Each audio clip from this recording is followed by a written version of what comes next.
আসসালামু আলাইকুম। আপনারা সবাই কেমন আছেন? আলহামদুলিল্লাহ আমি ভালো আছি। আজকে আপনাদেরকে তৈরি করে দেখাবো একটু ভিন্ন রকম রেসিপি, কিন্তু আমরা ঘরে ঘরে সবাই এটা সবসময়ই করে থাকি।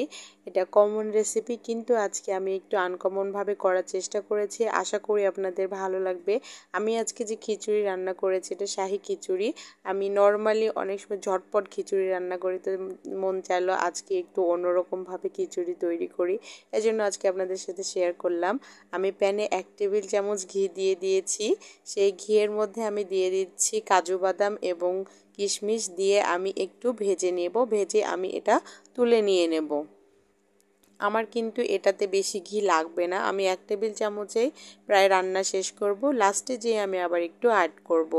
আমি সেই ঘিয়ের মধ্যে দিয়ে দিচ্ছি পেঁয়াজ। আমি পেঁয়াজটা এবার বেরেস্তা করে তুলে নিয়ে নেব।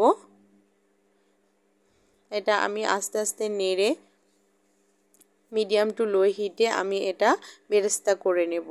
এই সময় হাই হিট করে রাখলে বেরেস্তাটা পুড়ে যাবে, এজন্য এটা মিডিয়াম টু লো হিটে রাখতে হবে। দিয়ে আমি বেরেস্তাটা তুলে নেব। যারা ঘি পছন্দ করেন না তারা এখানে তেলও ব্যবহার করতে পারেন। সেই ঘিয়ের মধ্যে আমি দিয়ে দিচ্ছি কিছু রসুনের কোয়া এবং দিয়ে দিচ্ছি আমি পেঁয়াজ কুচি। দিয়ে আমি সুন্দর করে নাড়তে থাকবো। কয়েকটা কাঁচামরিচ চেরা আমি দিয়ে দিলাম। দিয়ে আমি এটা নাড়তে থাকবো।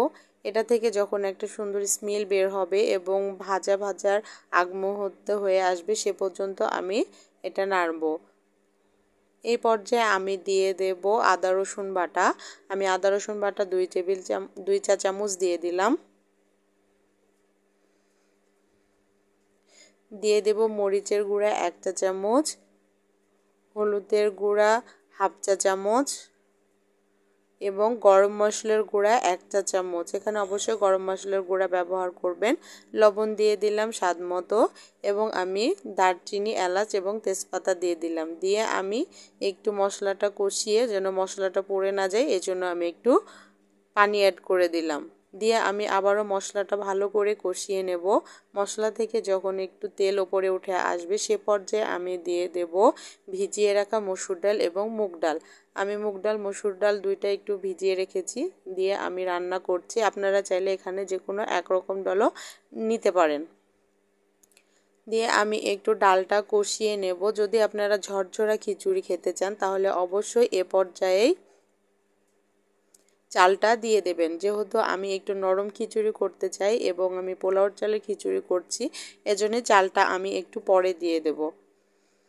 যেহেতু পোলার চালটা হতে বেশি সময় লাগে না, এজন্য আমি ডালটা একটু হালকা রান্না করে তারপরে আমি চালটা দিয়ে দেব। এই যে আমার ডালটা কষানো হয়ে গেছে, আমি 1/2 কাপ পানি দিয়ে দিলাম। দিয়ে আমি এটা সামান্য একটু রান্না করে নেব। তো এই যে আমার পানিটা টেনে নিয়েছে, এ পর্যায়ে আমি দিয়ে দেব আমার যে ধুয়ে রাখা চাল। আমি 2 পট চাল নিয়েছি এখানে।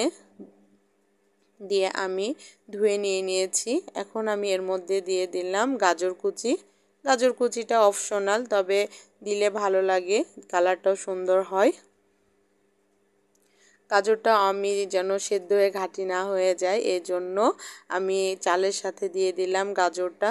দিয়ে আমি একটু কষিয়ে নেব। যে পর্যন্ত না কড়াই থেকে ছেড়ে আসবে চালগুলো, সে পর্যন্ত আমি নাড়তে থাকবো। এই যে আমার দেখতেই পাচ্ছেন কড়াই থেকে ছেড়ে গেছে। এ পর্যায়ে আমি পানি দিয়ে দিচ্ছি। আমার 2 পট চালের জন্য লেগেছে এখানে 4 পট পানি, আর আমার ডালের জন্য দিয়েছি 1 পট। যেহেতু আমি নরম খিচুড়ি রান্না করব, এই জন্য আমার মোট 5 পট পানি লেগেছে। যদি আপনারা এটা ঝরঝরা খিচুড়ি চান তাহলে এখানে 4 পট পানি হলে হয়ে যাবে। দিয়ে আমি এটা পানি দিয়ে ঢেকে দিয়ে দেব এবং কিছু কাঁচামরিচ দিয়ে দিয়েছি। এই যে আমার পানিটা হয়ে টেনে নিয়ে এসছে। এ পর্যায়ে আমি যে পেঁয়াজ বেরেস্তা করে রেখেছিলাম, পেঁয়াজ বেরেস্তাটা আমি ওপর দিয়ে দিচ্ছি এবং আমি যে বাদাম এবং কিশমিশগুলো ভেজে রেখেছিলাম সেটাও আমি ওপর দিয়ে দিচ্ছি। দিয়ে আমি এর ওপর দিয়ে দেব গুঁড়া দুধ। গরম পানিতে আমি একটু ফেটে নিয়েছি, নিয়ে আমি ওপর দিয়ে দিলাম। আর এর সাথে দিয়ে দিচ্ছি আমি এখানে 1 চা চামচ ঘি। দিয়ে আমি ঢাকনা দিয়ে ঢেকে এটা লো হিটে 5 মিনিট রান্না করব। 5 মিনিটের বেশি এটা লাগবে না। আর এটা অবশ্যই লো হিটে রাখতে হবে, না হলে এটা তলা লেগে যাবে। 5 মিনিট পরে দেখতেই পাচ্ছেন মাশাআল্লাহ আলহামদুলিল্লাহ আমার খিচুড়িটা রেডি হয়ে গেছে। এটার স্মেলটা, এটার গন্ধটা এত সুন্দর এবং খেতেও মাশাআল্লাহ অনেক সুন্দর। তো এই ছিল আমার আজকের ঝটপট খিচুড়ির রেসিপি। আল্লাহ হাফেজ।